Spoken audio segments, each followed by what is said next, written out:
Okay, muli po ay good morning everyone. So muli po ay magbabahagi ulit ako sa inyo ng panglima.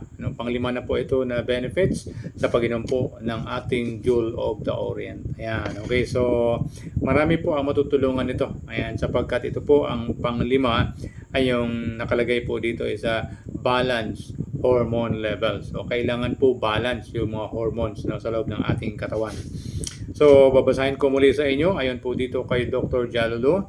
As an adaptogen, Jagulan helps to balance hormone excesses or deficit in both men and women at any age.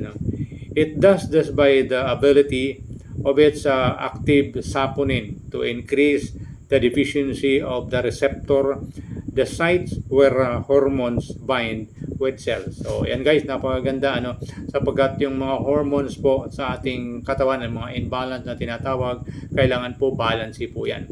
So, dahil kung hindi po, may mga hormonal imbalance na tinatawag, lalo sa mga babae, yan po ay pinagmumulan ng mga tumutubong mga bukol-bukol sa ibang organs, lalo po sa mga babae.